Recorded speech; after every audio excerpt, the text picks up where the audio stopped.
¿Qué es mejor, rentas por día o a largo plazo?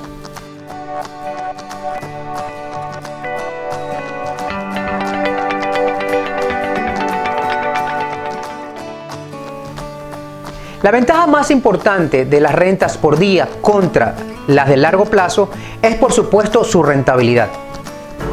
La forma más fácil de explicar esas ventajas es con un ejemplo sencillo. Vamos a tomar como ejemplo una propiedad de un dormitorio y un baño completo en el área del downtown de Miami o Brickell, en uno de los edificios nuevos. Es importante las áreas porque esto define su precio de renta. Pero por lo extenso del tema, vamos a dejar esto para otro video. Es muy importante saber siempre de antemano cuáles son los gastos fijos de la propiedad, los cuales trabajaremos con aproximados prorrateados mensualmente. Entre los gastos fijos tenemos administración del edificio de un apartamento, de un dormitorio, alrededor de $700 al mes, seguros de la propiedad, hablamos de 50, impuestos de la propiedad que se pagan anualmente, pero lo vamos a calcular prorrateado por mes a $600, una pequeña reserva de mantenimiento de $60 al mes, gastos profesionales como abogados y contables, $60, y utilidades, cable, internet, agua, luz, que hablamos de aproximadamente $200 al mes. Estamos hablando de gastos fijos aproximados de $1,660 mes. Este tipo de propiedad hoy, año 2020-2021, tiene una renta a largo plazo entre $2,500 a $3,500 al mes. Por supuesto, muchos factores contribuyen a que sean $2,500, $3,000 o $3,500.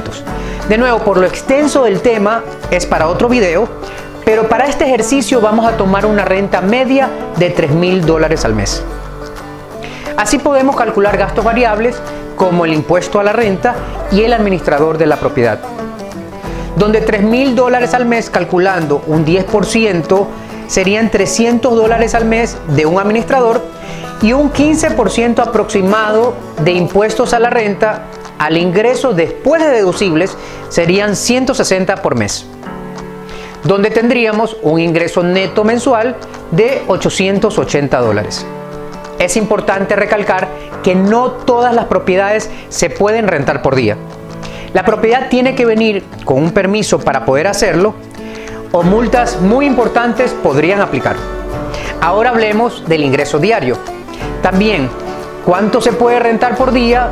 Es un tema también extenso que lo explicaremos en otro video. Amigos, asegúrense de registrarse en este canal para que estén enterados de toda esta información por venir. Solo tienen que hacer clic donde dice registrarse en la esquina de su pantalla. Por esta vez vamos a usar un número muy conservador de $325 por noche, que es lo que paga un cuarto de hotel con 2 camas en el downtown de Miami. Usaremos ese mismo número con un departamento completo con cocina, sala, comedor, equipado para 4 personas cómodamente en la misma área. Es más, para ser aún más conservadores, usaremos $300 por noche para la renta de todo el apartamento completo con un 85% de ocupación definido por los reportes hoteleros de Miami. Cuando hacemos estos cálculos, tendríamos un ingreso bruto mensual de $7,650 por mes. Pero bueno, la idea de este video es mostrar qué es más rentable, por lo que vamos a ser más conservadores aún, donde usaremos el 70% de ocupación, quedando con un ingreso bruto de $6,300 por mes.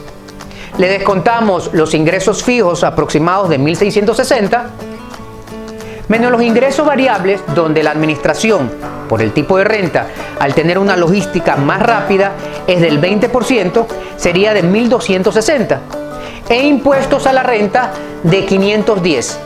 En las rentas cortas hay otros impuestos envueltos, pero son pagados por el inquilino y varían dependiendo de las áreas, por lo que por esta vez no los vamos a mencionar, quedando un ingreso neto mensual de $2,870 por mes, que sería 3 veces más al ingreso regular de una renta a largo plazo. Amigos, es muy importante recalcar que los números dependen mucho de las áreas y del mercado. Es importante, antes de cualquier inversión, revisar proyecciones actuales, históricas y por supuesto revisar el potencial de desarrollo del área. Gracias y no olvides registrarte al canal para próximos videos. Hasta la próxima.